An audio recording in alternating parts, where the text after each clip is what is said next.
El título de nuestro estudio hoy es bien original. Es una pregunta. ¿Es verdad que no sirven para nada? Hay quienes no sirven para nada. Bueno, ustedes se darán cuenta, no es nada ofensivo. A veces nosotros pensamos que ciertas personas, ya sea por sus, digamos, limitaciones físicas, falta de preparación intelectual o académica, incluso su apariencia, no parecen esas personas adecuadas para la causa misionera o para predicar, etc. Pero nunca olvidemos lo que nos dice el apóstol Pablo cuando escribe a los Corintios. Por ejemplo, en 1 Corintios, capítulo 1, vamos a leer los versículos desde el 25 y en adelante, o 26. Pues mirad, hermanos, vuestra vocación. Pero antes de eso dice, porque lo insensato de Dios es más sabio que los hombres, y lo débil de Dios es más fuerte que los hombres. Y luego él lleva a los lectores en Corinto al versículo 20, lo que aparece en el versículo 26. Pues mirad, hermanos, vuestra vocación, que no sois muchos sabios según la carne, es decir, humanamente hablando, ni muchos poderosos, ni muchos nobles, sino que lo necio del mundo escogió Dios para avergonzar a los sabios, y lo débil del mundo escogió Dios para avergonzar a lo fuerte, y lo vil del mundo y lo menospreciado escogió Dios, y lo que no es para deshacer lo que es, a fin de que nadie se jacte en su presencia, mas por él estáis vosotros en Cristo Jesús, el cual nos ha sido hecho por Dios sabiduría, justificación, santificación y redención, para que, como está escrito, el que se gloría, gloríese en el Señor. Bien, estos los versículos 26 al 31. Ahora, ¿qué tipo de títulos o dónde se graduaron estos que él menciona? Vea, lo necio del mundo escogió Dios. ¿Dónde se graduó el necio? ¿Qué título tiene? ¿Doctorado en necedad? Eso está en el versículo 27. En el 27b, o la segunda parte, lo débil del mundo escogió Dios. Luego, en el mismo versículo 27, y lo vil del mundo ya en el 28. Pero lo débil del mundo y lo débil del mundo escogió Dios dos veces en el mismo versículo 27. En el 28, la primera parte, lo vil del mundo. Y luego en el 28, la segunda parte, lo menospreciado escogió Dios. Lo que el mundo menosprecia, lo que no sirve, Dios escoge y dice, este me sirve. Pablo hablaba con bastante sabiduría, y eso que de todos los hombres que el Señor escogió, el único que tenía, evidentemente, sabiduría, tal como la medimos nosotros desde un punto de vista puramente académico, era Pablo. Él decía que él hablaba más idiomas que cualquiera. Obviamente, cuando él hablaba de lengua, siempre es idioma. Hablaba, evidentemente, el hebreo, era judío. Hablaba el griego, hablaba el latín, tenía ciudadanía romana también. Hablaba arameo, por lo menos 4 idiomas. Y es probable que otros más. Era un hombre muy, muy culto. Pero es él el que dice lo que dice, que yo acabo de leer. Ahora, ¿sabía usted que los más destacados hombres de Dios de la Biblia, no solamente aquí en el Nuevo Testamento, también en el Antiguo Testamento, muy pocos tenían preparación digamos, del calibre de Daniel el profeta, por ejemplo, y algunos pocos otros. Pero la mayoría, si tenían, era preparación teológica, como por ejemplo, los sacerdotes, los sumos sacerdotes y bueno, los levitas, esos tenían ese tipo de preparación. Pero preparación académica, como nosotros entendemos hoy, no. Cualquiera de nosotros puede caer en esta lista de necio, débil, vil y menospreciado. A mí no me gusta hacer nada de eso, pero estoy seguro que caigo dentro de eso, porque no puedo lucir ningún doctorado. ¿Sabe usted en dónde puede encontrar hoy a los verdaderos hombres de Dios? ¿Pensó alguna vez que el Señor, cuando iba a escoger a los 12 apóstoles, no fue subiendo a Jerusalén para buscar a los capiditutiae, a los hombres de mucho conocimiento, teólogos, etc.? No, Él no subió para nada. Él se fue por la planicie hacia la orilla digamos, de los pescadores, y allí buscó a aquellos que estaban pescando. Y encontró a uno, que era el padre con sus 2 hijos, otro que se repitió habitualmente lo mismo, y los llamó.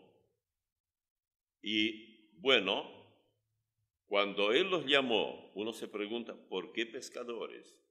En uno de los casos, él dice, vengan, yo los haré pescadores de hombres. Ven conmigo.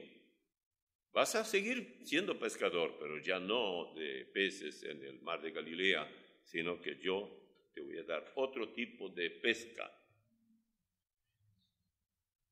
Un pescador tiene que aprender muchas cosas que en la obra es necesario.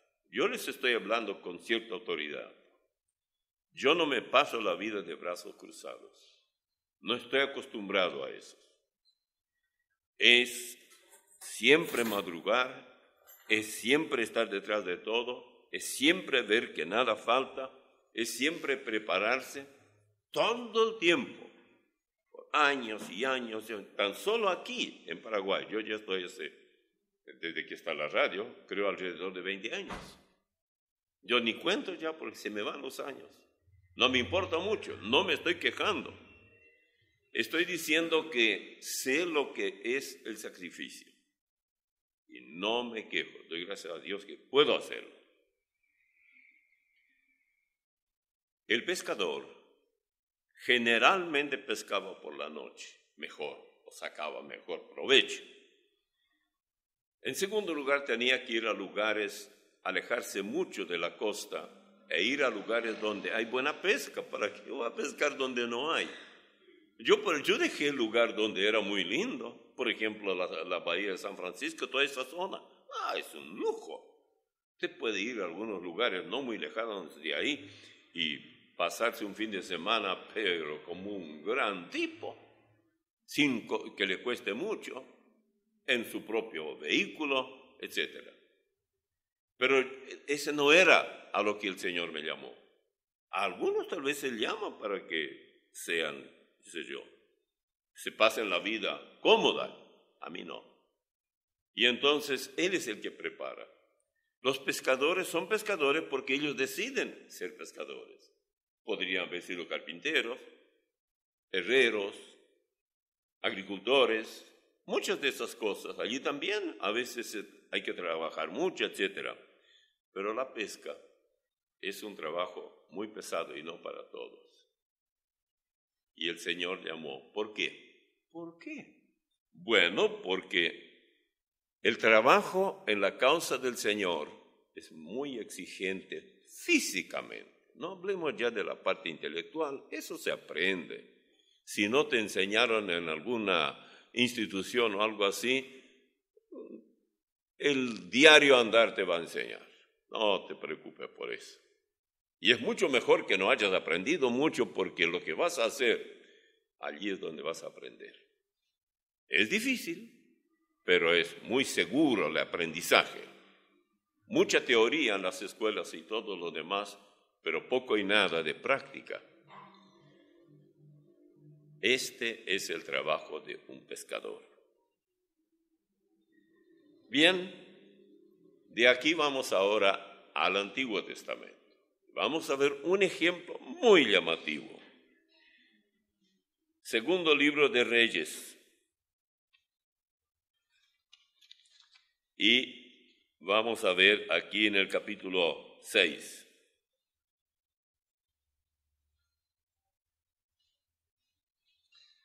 Voy a leer los versículos 24 al 33. Tienen toda la Biblia abierta, ¿no? Por ahí cerca, ¿no? Dice así. Después de esto, aconteció que Ben-Hadad, rey de Siria, reunió todo su ejército y subió y sitió a Samaria. Ahora recuerden que Samaria es la capital de Israel de la parte norte, ¿ok? Y hubo gran hambre en Samaria, note bien lo que dice, a consecuencia de aquel sitio, tanto que la cabeza de un asno se vendía por 80 piezas de plata y la cuarta parte de un cab de estiércol de palomas. No, nadie vendía estiércol de paloma para comer. Lo que pasa es que así se llamaba una semilla barata y no tan rica, pero siempre era una semilla, así la llamaban, por 5 piezas de plata. Y pasando el rey de Israel por el muro, una mujer le gritó y dijo, «Salve, rey, señor mío». Y él dijo, «Si no te salva Jehová, ¿de dónde te puedo salvar yo? ¿Del granero o del lagar?» Y le dijo el rey, «¿Qué tienes?» Ella respondió, «Esta mujer me dijo, da acá tu hijo, y comámoslo hoy, y mañana comeremos el mío». Cocimos, pues, a mi hijo, y lo comimos. El día siguiente yo le dije, da acá tu hijo, y comámoslo. Mas ella ha escondido a su hijo. Cuando el rey oyó las palabras de aquella mujer, rasgó sus vestidos y pasó así por el muro. Y el pueblo vio el cilicio que traía interiormente sobre su cuerpo. Y él dijo, así me haga Dios, y aún me añada, si la cabeza de Eliseo, que era el profeta, hijo de Safat, queda sobre él hoy. Y Eliseo estaba sentado en su casa, y con él estaban sentados los ancianos, y el rey envió a él un hombre.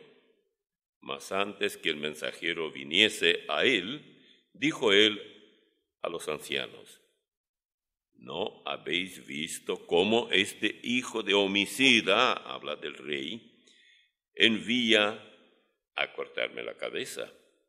Mirad pues, y cuando viniere el mensajero, cerrad la puerta e impedidle la entrada.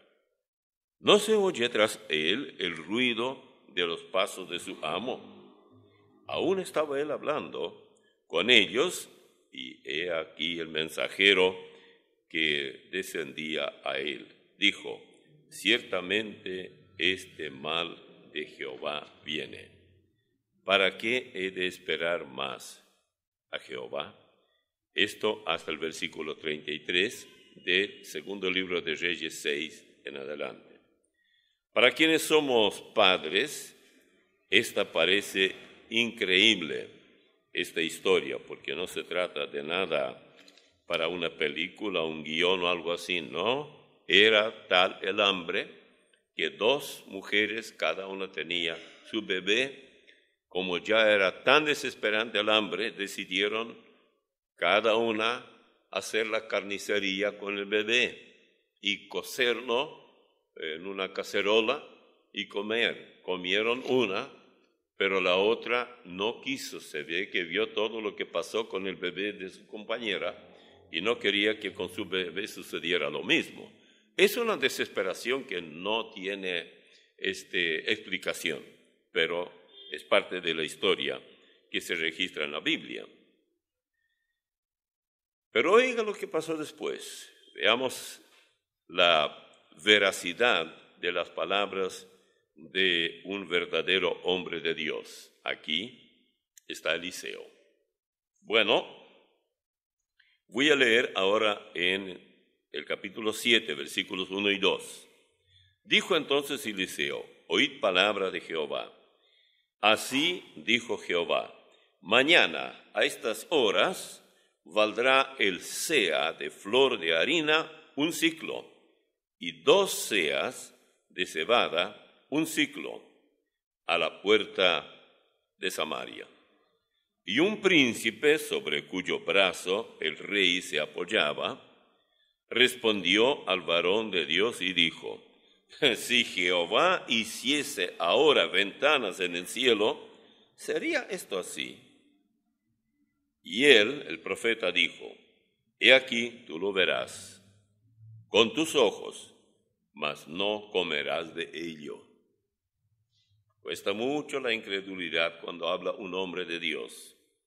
Siempre aparecen cuantos no quieren creer el intento, digamos, de desacreditar a un siervo de Dios, pero no siempre le sale bien. ¿Quién hubiera dicho que un cuarteto de leprosos habría de ser usado por Dios para cambiar el panorama en Samaria? Vayamos ahora al capítulo 7, versículos 3 al 8 de Segundo Reyes. Había en la entrada a la puerta 4 hombres leprosos, los cuales dijeron el uno al otro: ¿para qué nos estamos aquí hasta que muramos? Si tratáramos de entrar en la ciudad, por el hambre que hay en la ciudad, moriremos en ella. Y si nos quedamos aquí, también moriremos. Vamos pues ahora y pasemos al campamento de los sirios. Si ellos nos dieren la vida, viviremos. Y si nos dieren la muerte, moriremos. Se levantaron pues al anochecer para ir al campamento de los sirios, y llegaron a la entrada del campamento de los sirios. Y no había allí nadie. Recuerden, el cuadro es bien interesante, porque está ahí el campamento de los sirios que tienen toda la comida que quieren. Y retirados de ese lugar hay un cuarteto de 4 leprosos. Y ellos dicen, llegaron a un acuerdo: si nos quedamos acá vamos a morir de hambre. Ya no de lepra, sino de hambre. Y si vamos a los sirios y ellos nos matan, bueno, igual moriremos. Acá también moriremos. Así que, ¿qué nos queda? No hay pérdida. Pero, ¿y qué si no nos matan y nos comparten la comida? Bueno, viviremos. Así que la única alternativa es ir a los sirios, que eran enemigos justamente porque estos 4 eran parte de la población de los israelitas de Samaria. Entonces, de cualquier manera, dice en el versículo 6, bueno, en el 5, se levantaron pues al anochecer para ir al campamento de los sirios. Y llegando a la entrada del campamento de los sirios, no había allí nadie. ¿Qué había pasado? Bueno, Dios intervino, porque Jehová había hecho que en el campamento de los sirios se oyese estruendo de carros, ruidos de caballos y estrépito de gran ejército. Y se dijeron unos a otros, claro, los sirios que estaban allí, se dijeron: he aquí el rey de Israel ha tomado a sueldo contra nosotros los reyes de los heteos y a los reyes de los egipcios para que vengan contra nosotros. Y así se levantaron y huyeron al anochecer, abandonando sus tiendas, sus caballos, sus asnos, hoy diríamos automóviles, pero ellos tenían caballos, y el campamento como estaba, y habían huido para salvar sus vidas. No había nadie allí, nadie amenazaba, se escuchaba ruido nomás. Dios hizo que se oyera eso. Cuando los leprosos llegaron a la entrada del campamento, entraron en una tienda y comieron, yo me imagino, queso, fiambre, de todo había allá. Comían hasta no dar más. Y bebieron y tomaron de allí plata y oro y vestido y fueron y lo escondieron. Y vueltos entraron en otra tienda y de allí también tomaron y fueron y lo escondieron. Esto hasta el versículo 8. Ahora, la lógica de los 4 leprosos es esta, que yo ya les dije. No vamos a esperar aquí. Vamos, hicieron un buen trabajo. La decisión de ellos, 4 leprosos, ¿cuántas iglesias hoy invitaría a 4 leprosos para que vengan para un esfuerzo evangelístico? Nadie. Ellos no tenían nada de hermoso para ofrecer. La Biblia no dice si dónde estaba la lepra, nada, eso no importa. Eran leprosos y se acabó. Ellos no solamente decidieron, sino que realmente llegó el momento cuando se levantaron. Por ejemplo, en el versículo 4 dice, si tratáramos de entrar en la ciudad, dijeron ellos, por el hambre que hay en la ciudad, moriremos en ella. Y si nos quedamos aquí, también moriremos. Vamos pues ahora y pasemos al campamento de los sirios. Si ellos nos dieren la vida, viviremos. Y si nos dieren la muerte, bueno, moriremos. Luego dice, se levantaron pues al anochecer para ir al campamento de los sirios. Y llegando a la entrada del campamento de los sirios, no había allí nadie. Bueno, vean lo que dicen los versículos 6 y 7 del capítulo 7. Todo lo que yo ya leí que Jehová había hecho en favor de ellos, y luego dice en el 9, luego se dijeron el uno al otro, no estamos haciendo bien. Ay, qué bueno esto. Hoy es día de buenas nuevas y nosotros callamos. Y si esperamos hasta el amanecer, nos alcanzará nuestra maldad.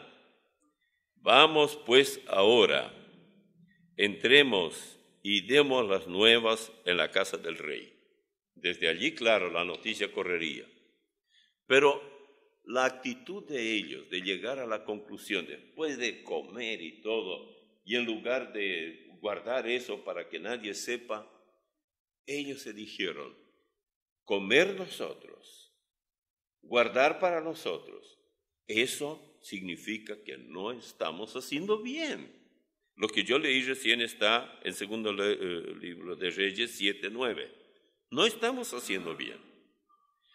Hermanos, ¿cuántos de nosotros seríamos capaces de decir que aún lo que hacemos no estamos haciendo bien? Con demasiada, digamos, dificultad intentamos hacer algo sin darnos cuenta que hay hoy también madres capaces, y lo hacen, de sacrificar a sus hijos. ¿Cuántas mujeres jóvenes en plena flor de la vida conciben y matan a esa criatura en el lugar que uno diría el más seguro que existe, es en el vientre de su madre? ¿Qué diferencia hay entre esto y aquella mujer que cocinó a su hijo. Bueno, la única diferencia es que lo mató una antes y otra después.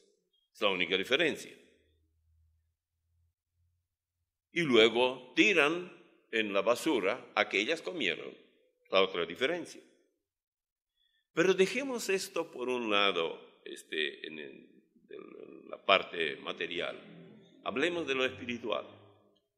Vamos a espiritualizar un poco esto.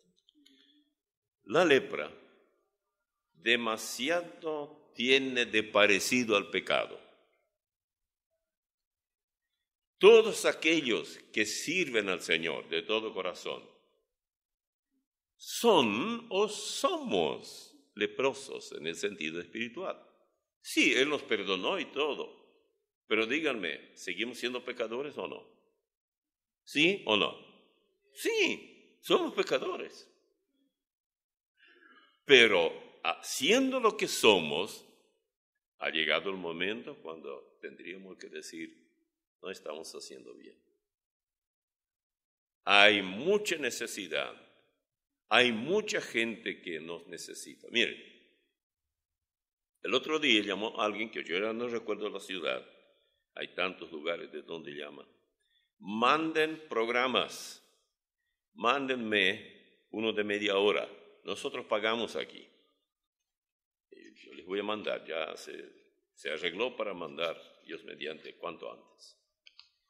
Y nosotros tenemos, creo que es una vez a la semana, yo no estoy muy seguro, pero sospecho que el dueño de esa radio va a querer más de esos programas. A la tarde me llama un hermano de ahí, de la zona de Itapúa. ¿Cuándo vienen por acá? Ya fuimos con el hermano Oscar allí otras veces y pide que vayamos. Yo dije, mire, me es un poco difícil porque ahora ya nos repartimos hasta más allá, hasta Puerto Rico, hasta allá. Tal vez alguien dirá, bueno, es que usted no comparte mucho con otros para que otros trabajen también. Permítanme ser bien franco y claro. No tengo valor para confiar en muchas personas que ya deberían de hacer bien el trabajo. Demasiados golpes he recibido en la vida de tipos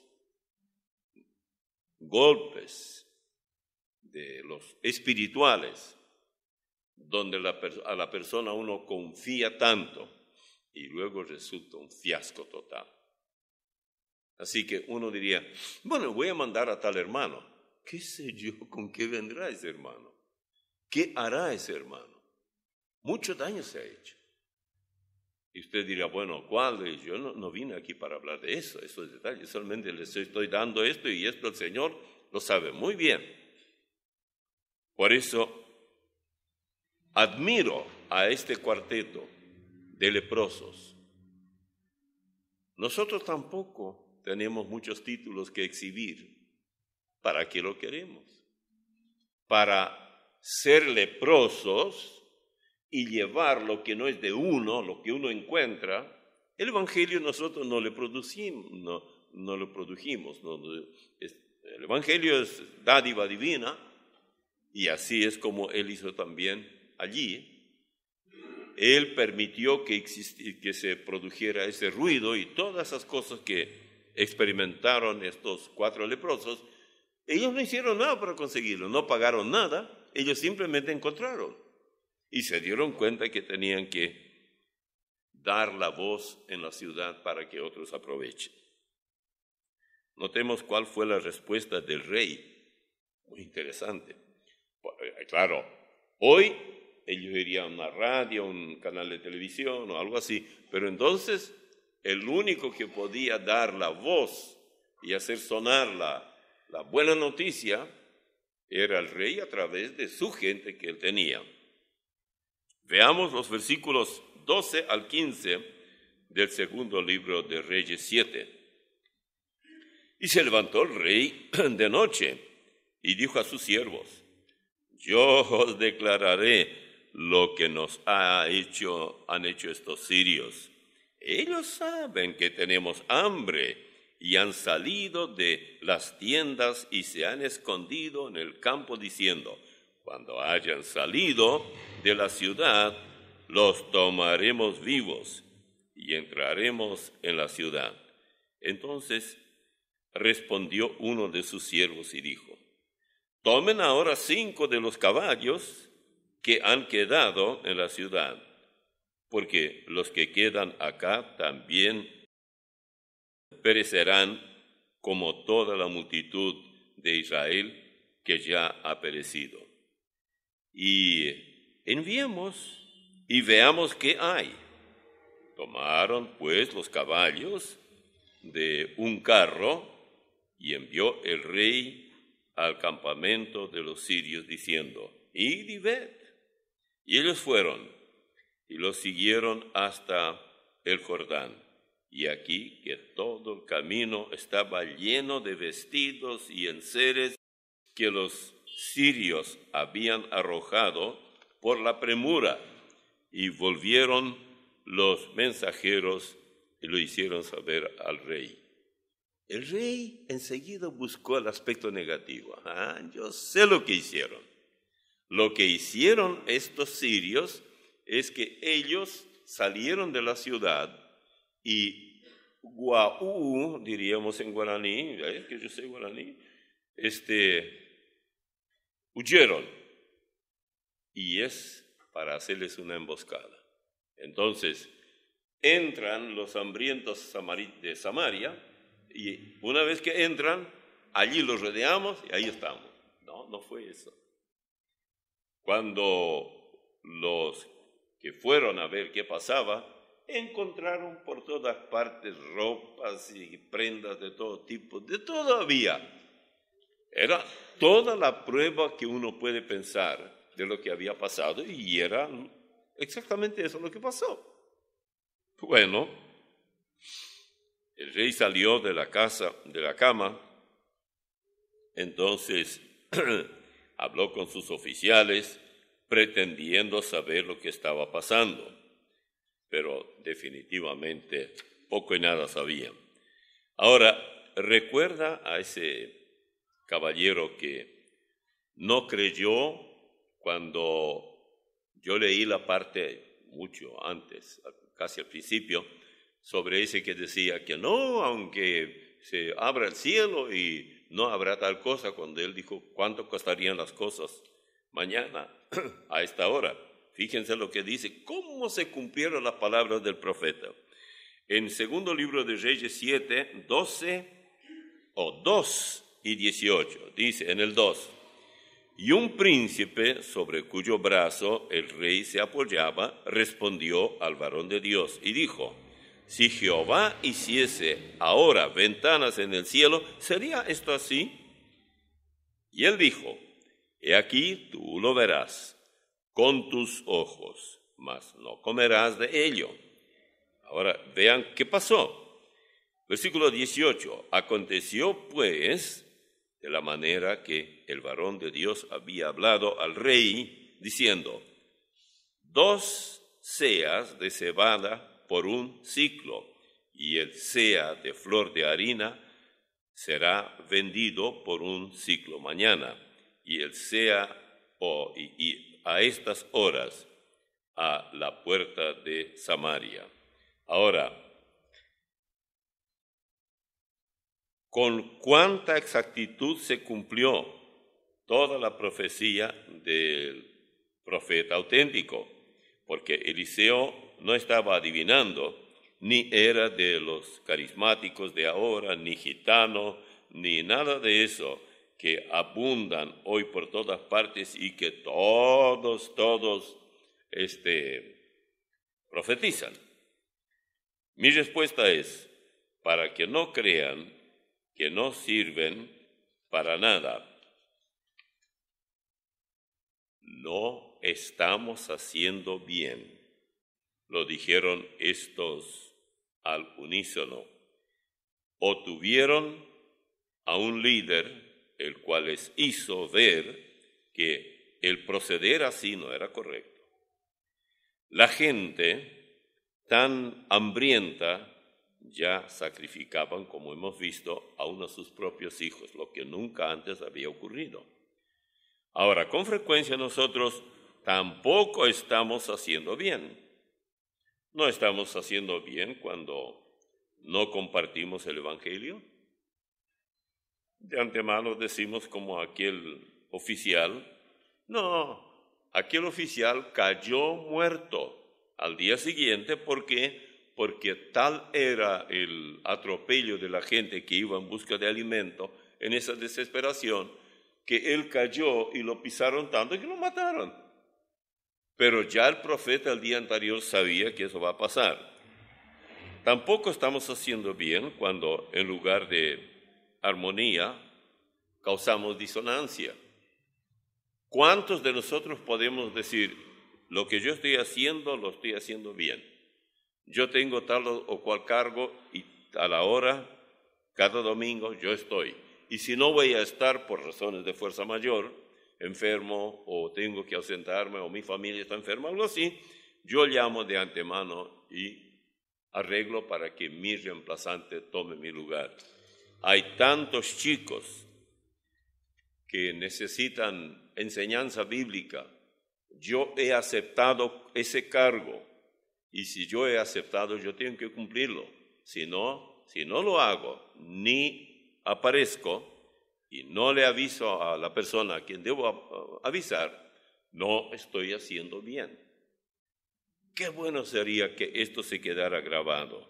No estamos haciendo bien, por ejemplo, cuando el Señor nos da una oportunidad preciosa de alimentar a tanta gente sin siquiera tener nosotros la salud como para, digamos, mezclarnos con la gente. Un leproso no quería mezclarse con la gente y lo rechazaban, tenían mucho miedo para, según ellos, no contagiarse. Pero dejemos a un lado las necesidades puramente materiales. Es probable que haya llegado el momento para que muchos, digamos, esposos reconozcan y digan, no estamos haciendo bien. Nuestros hijos nos oyen y nos ven tratándonos como perro y gato. Y eso está mal. Otros probablemente tendrían que decir, no estoy haciendo bien, así en singular. La iglesia donde recibo tanto alimento para mi alma necesita ayuda financiera. Dios me bendijo más allá de lo que jamás había soñado. ¿Y yo qué estoy haciendo? Estoy dando la miseria, lo que sobra. O no estamos haciendo bien como jóvenes, pudiendo aprender algo de, por ejemplo, música, tocar algún instrumento, permitir que la música verdaderamente cristiana se oiga aquí en el templo. Otros tanto deberían de decir, no estamos haciendo bien al no participar en el trabajo con los chicos de la iglesia. Tenemos acá una familia, la familia Toledo, están haciendo un trabajo muy interesante en su casa. Varias veces, o por lo menos unas cuantas veces yo fui por la tarde, después cuando termina acá el servicio. Y es un trabajo muy interesante porque hay vecinos que vienen allí y está bastante retirado de aquí de donde estamos. No estamos haciendo bien al no distribuir literatura, por ejemplo. Y hay literatura, hay bastante. Ahora, ¿cree usted que si se pone a trabajar recibirá admiración? Todo el mundo dirá, ¡ay, ese hermano, ese joven, qué consagrado! No espere esto. A usted le van a mirar con envidia y dirán cualquier barbaridad contra usted. Ay de vosotros cuando todos los hombres hablen bien de vosotros, porque así decían o hacían, sus padres con los falsos profetas. Los falsos eran alabados, los verdaderos eran despreciados. Ahora, ¿cree usted que la multitud, cuando ya fue alimentada de los manjares allí, por lo menos le agradecieron a algunos de los 4 leprosos? Yo no creo, no dice la Biblia que lo hayan hecho. ni siquiera en una forma, aunque a distancia, gracias por lo que hicieron, o una fiesta para los 4 leprosos por haberse ido allá, porque lo que faltaba era que alguien fuera. Ellos se animaron. Ellos estaban en una condición que decían, bueno, si quedamos aquí vamos a morir. Si nos vamos tal vez nos matan. Pero ¿y entonces qué diferencia hay entre que nos maten o muramos aquí poco a poco? La verdad es que si nos matan, mejor todavía. ¿Por qué? Porque morimos de golpe y no vamos a ir muriendo. ¿Usted sabe lo que es la lepra? Es que se deshace la piel. De repente uno no tiene un dedo, no tiene más de un dedo, se le cae la oreja, se le cae la nariz. Esa es la plaga de la lepra. Y entonces no había ni siquiera atención mínima. Pero ellos no, ellos dijeron, vamos. Yo quiero pensar, la Biblia nos dice esto, que esos leprosos luego fueron sanados. Yo no sé, pero si no es así, porque no va más allá el relato bíblico, entonces yo creo que sí los samaritanos de alguna manera les recompensaron. Por ejemplo, les dieron una mejor vivienda, prometieron alimentos de por vida y cosas por el estilo. Uno no puede menos que pensar. ¿Qué ocurre cuando alguien cristiano lleva las noticias de la salvación eterna a gente que no tiene ninguna idea de lo que nosotros estamos, que ya no podemos más? Hasta el evangelio se nos sale por los poros. Ya no cabe más, ya no podemos, estamos demasiado gordos. Sí, sufrimos de peso muy elevado, ¿verdad? Pero pasemos a otro cuadro. Es muy parecido, pero yo quiero... Y esto, lo que hoy estoy diciendo, es muy bueno para los jóvenes. Y como aquí hay bastantes jóvenes, yo no sé si usted escuchó alguna vez algo de un tal Naamán. La historia de él aparece, la parte que voy a tocar, segundo libro de Reyes 5. Y vamos a leer el versículo 1. Escuchen bien. Naamán, general del ejército del rey de Siria, era varón grande delante de su señor y lo tenía en alta estima, porque por medio de él había dado Jehová salvación a Siria.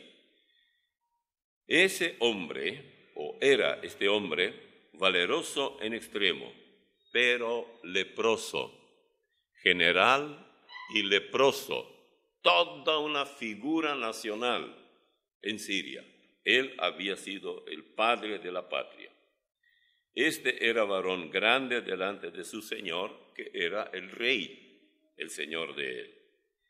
Ahora, Dios lo había usado para permitir que Siria gozara de libertad, se independizara y fuera un país libre.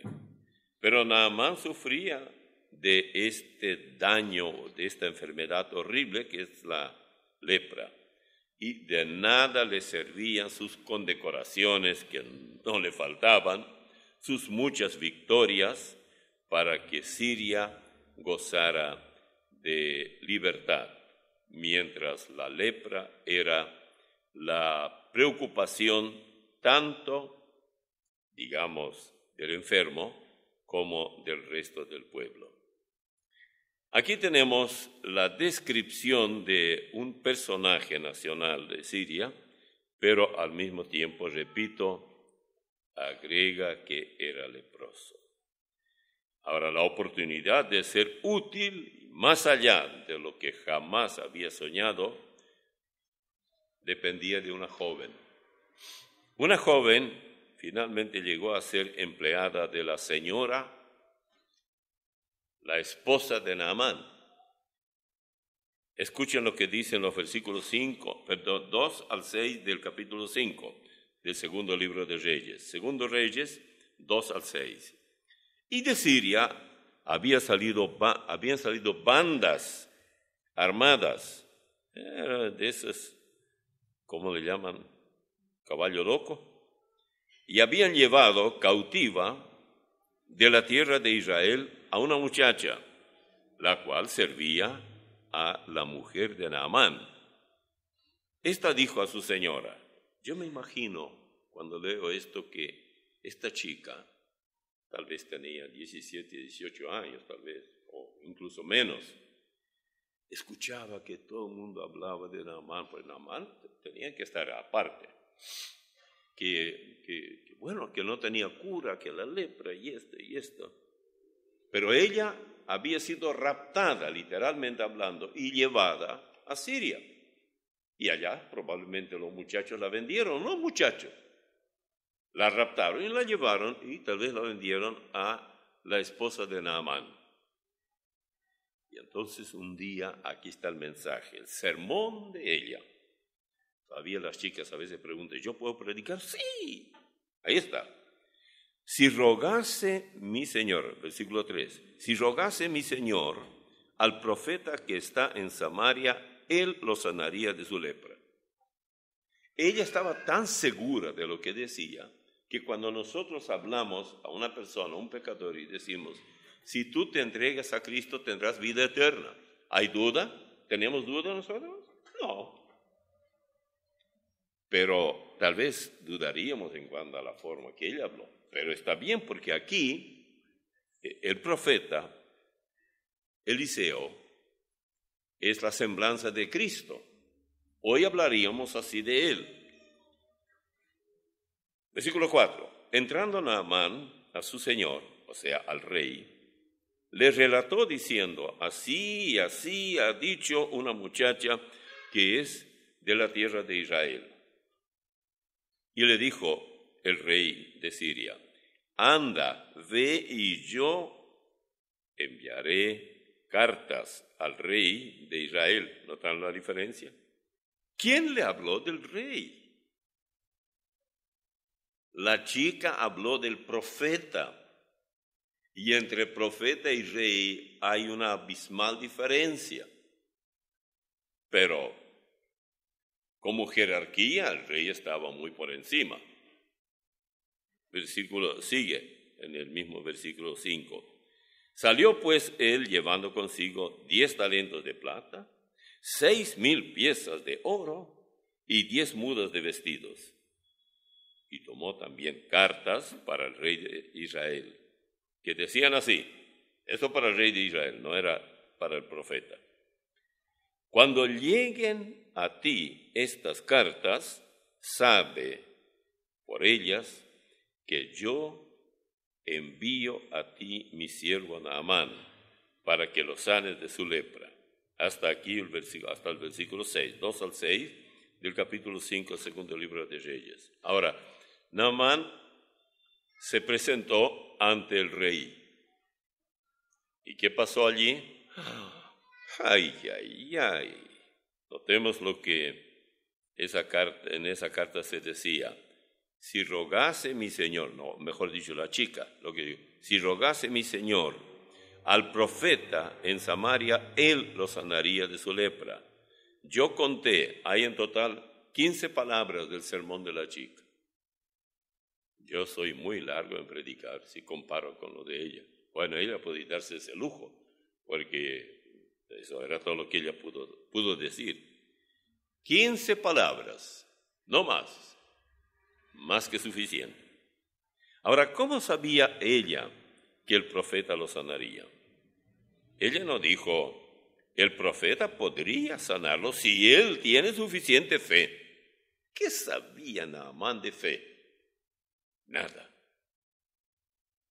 ¿Tenía ella alguna experiencia con el Señor, la cual le permitió hablar con tanta autoridad y tan segura que Él le iba a sanar? Sabemos que no hubiera sido ningún pecado pronunciar ciertas condiciones. Por ejemplo, ¿no será que el Señor la envió a la casa de la esposa del general? Porque llegó el momento para que el general tuviese el mensaje y pudiese ser curado. No sé, es probable. Ella no fue despedida para la obra misionera. Bueno, hermanita, te vas ahora a Siria y vas a predicar a esos sirios allí que no conocen nada del verdadero Dios y ellos son paganos, etcétera. Y no, la agarraron por ahí, vaya a saber cuántos de ellos, y la vendieron, literalmente hablando. Y fue a parar en la casa de la esposa de Naamán. En lugar de quejarse y llamar, claro que tenemos que exagerar un poco aquí, a la mamá, y, ay, mamá, aquí estoy. No, nada de eso. Ella comenzó, seguramente le asignó algún trabajo, etcétera, y le dijo, vas a trabajar en esto, vas a tener techo, vas a tener comida, vas a tener todo lo que necesitas. Tal vez no le pagó nada, pero ella comenzó a escuchar de qué se hablaba en esa casa y se daba cuenta que estaban hablando de alguien constantemente. O tal vez el ama de casa le dijo, mi esposo tiene lepra y está por ahí. Y ella le habrá dicho, si él va a ver a Eliseo, el profeta, en Samaria, lo va a sanar. El profeta lo va a sanar. Bueno, pero qué susto se tomó el rey. Ay, ay, ay. Versículos 5 al 7, siempre del capítulo 5, segundo Reyes. Y le dijo el rey de Siria, anda, ve, y yo enviaré carta al rey de Israel. Salió pues él llevando consigo 10 talentos, todo lo que ya hemos leído hoy. Y al final le dice, cuando lleguen a ti estas cartas, sabe por ellas que yo envío a ti mi siervo Naamán, para que lo sanes de su lepra. Luego que el rey de Israel leyó las cartas, rasgó sus vestidos y dijo, ¿soy yo Dios que mate y dé vida para que éste envíe a mí, a que sane un hombre de su lepra? Considerad ahora y ved cómo busca ocasión contra mí. Es decir, busca un pretexto para encender una guerra entre Samaria y Damasco. Damasco era la capital de Siria, así que no hay ningún problema. En pocas palabras, lo que, digamos, la carta decía era, sáname a este hombre de su lepra. Ya está, firma presidente de Siria. Así. Buen negocio. ¿Cuál fue la reacción del rey? Bueno, ya vimos. Pero ahí Eliseo se enteró, alguien le dijo. ¡Qué bueno! Versículo 8, Eliseo habla. Cuando Eliseo, el varón de Dios, oyó que el rey de Israel había rasgado sus vestidos, envió a decir al rey, ¿por qué has rasgado tus vestidos? Venga ahora a mí y sabrá que hay profeta en Israel. Aun cuando hay error, porque se produjo allá un error muy serio, pero no era la chica la culpable. La evangelista con sus 15 palabras hizo un buen trabajo. El problema no era, el problema era del rey de Samaria, o mejor dicho todavía, incluso de Siria, porque lo dirigió al rey de Samaria. Y entonces, claro, el rey leyó y dice, ¿y esto? ¿Desde cuándo yo voy a sanar? Alguien me ordena que sane a un leproso. Pues de todo, ¿qué soy yo? Yo soy rey, yo no soy ningún sanador de nadie. Pero hubo un malentendido. Óigame, nosotros no tenemos que desesperarnos por eso. Si nosotros seguimos leyendo, encontraremos que el final fue muy bueno. Pero hubo que. Después, cuando Eliseo dijo, que venga acá, yo voy a arreglar. Lo trajeron. Fue hasta el patio mismo del profeta. Ahora, algunos piensan que el profeta vivía muy bien, que era un cachos, eso, ¿cómo se llama? Esos ladrones que vienen de Costa Rica, por cable y eso, sí. Y todos esos, no, los profetas vivían en una casucha pobre y todo eso, y alguien los alimentaba allí y apenas para sobrevivir. Llega Naamán con todo su séquito, caballos, bueno, clac, clac, clac, clac, clac, clac, clac, clac, todo. Los uniformados, allí acompañándolo. No podía ir solo, era rey. Perdón, era de alto rango, era general en Siria. Y cuando llegó, el profeta dice, ¿quién está allá? Vino tanto y cuanto. Dile que vaya al río Jordán y se zambulla 7 veces. Eso era todo. ¿Qué harían ustedes si fueran un médico muy famoso, que ya sanó no sé a cuántos, y le dicen, tómate una ducha y se acabó el problema? Entonces, se enojó el enfermo. Por supuesto, ¿cómo me va a tratar a mí así? Yo sí soy pecador, pero mis pecados no son tan comunes como los de la gente común. Así que, ¿cómo va a ser eso? Que yo vaya y me zambulla como un ganso ahí en el río Jordán. Bueno, si es así, Habana y Farfar. Todo eso sigue en el mismo capítulo, yo ya no lo voy a leer, lo sé de memoria. Ríos de Damasco, ¿no son mejores que el Jordán? Y es cierto, probablemente. Yo no conocí estos ríos, ni sé si ahora existen. El Jordán sí existe. Bueno, pero aparentemente, aunque no está muy claro, él volvió con lepra y todo de regreso a Siria. Pero luego aquellos que eran sus ayudantes y sus siervos, dice la Biblia, bueno, podrían ser otros subalternos de él y todo, le dijeron, mira, si el profeta te hubiera pedido una gran cosa, por ejemplo, salir a la guerra y eso, ¿lo harías? ¿Qué te cuesta zambullirte? Nada vas a perder. Es algo muy parecido al cuadro de esos 4 leprosos. Anda, zambúllate. Y yo me imagino a él. Está la lepra. Segundo, estaba contando. 2. 3. 4. 5. 6. 7. ¡Ah! No tengo lepra. Contento se puso. No había ni señal de lepra. ¿Qué pasó con él después? Muy interesante. Por lo menos eso tenemos que ver porque ustedes se van a ir de acá y dirán, la parte más importante no tocó. Sí, que yo no dije que no voy a tocar. No, pero ya es tiempo de ir a la casa. Come on, eso es cosa de chicos. Eso no tiene importancia. No, para usted no, pero para mí sí. Está bien. Tenemos que ir al libro de Reyes del todo, ¿verdad? ¿Todavía están ustedes en qué capítulo? 15, 16, no, 7, 5. No, pero tenemos que... No.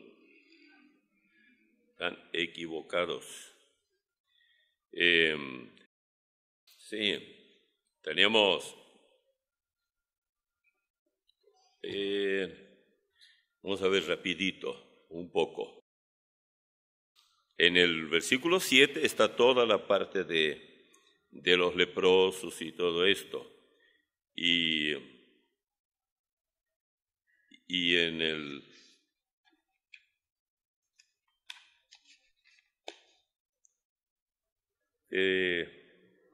eso ya... sí, escúcheme bien. Esta es la parte que yo quería ver. En el versículo 14 del segundo Reyes, capítulo 5, versículo 14 dice, y entonces descendió y se zambulló 7 veces. en el Jordán, conforme a la palabra del varón de Dios. Y su carne se volvió como la carne de un niño y quedó limpio. ¿Vieron ustedes cómo la criatura tiene tan linda la piel? Versículo 15. Y volvió el varón de Dios, al varón de Dios, él y toda su compañía, es decir, Naamán ya ahora sin lepra, y se puso delante de él y dijo: He aquí, ahora conozco que no hay Dios en toda la tierra, sino en Israel. Te ruego que me recibas algún presente, o que recibas algún presente de tu siervo. Mas él, el profeta, dijo: Vive Jehová, en cuya presencia estoy, que no lo aceptaré. Y le instaba que aceptara alguna cosa, pero él no quiso. Entonces Naamán dijo: Te ruego pues, de esta tierra, ¿no se dará a tu siervo la carga de un par de mulas? Un pedido tan tonto que solamente él pudo haber pedido. Él pide una carga de tierra de Israel que se puede cargar sobre 2 mulas. ¿Por qué él pidió eso? Porque él pensaba que el poder estaba en la tierra de Israel. Y decía: yo llevo tierra, ponga ya piso sobre esa tierra y me curo si tengo alguna enfermedad mañana, ¿no? Y entonces, pero vean ustedes la respuesta es tan interesante. Él no está peleando, se dice: eres tonto, ¿cómo vas a pedir eso? Él le dijo: no te preocupes, puedes llevar la tierra. Mire, Naamán dijo: luego pues bueno, y después dice, porque dice: yo ahora en adelante no voy a sacrificar nada a ningún Dios, solamente al Dios verdadero. En esto perdone Jehová a tu siervo, que cuando mi señor el rey, esa era la otra cosa, él hizo 2 preguntas. Una, si podía llevar tierra. Está bien, llévate, no hay ningún problema. No decía: eso es brujería, eso es idolatría, ¿cómo vas a hacer eso? Nosotros no hacemos eso. ¿No les parece que nosotros tal vez diríamos eso? La tierra no tiene ningún poder, el poder está en Dios. El pobre hombre acababa de entender que hay un Dios verdadero y que no es presentado por ídolos ni nada. Bueno, entonces el otro pedido. En esto dice, versículo 18, perdone Jehová a tu siervo, que cuando mi señor, que era el rey entre en el templo de Rimón, que era el dios de los sirios, para adorar en él, y se apoyare sobre mi brazo, porque ahora general tenía que llevarlo. Y el otro rey tenía que adorar y tenía que inclinarse. Y para inclinarse, el que lo llevaba también tenía que inclinarse. Entonces él decía: eso ya parecería como que estoy adorando a Rimón. Dice: sobre mi brazo, si yo también me inclinare en el templo de Rimón, cuando haga tal Jehová, perdone en esto a tu siervo. ¿Qué va a pasar? ¿Es pecado? Y él le dijo, palabras del profeta: ve en paz.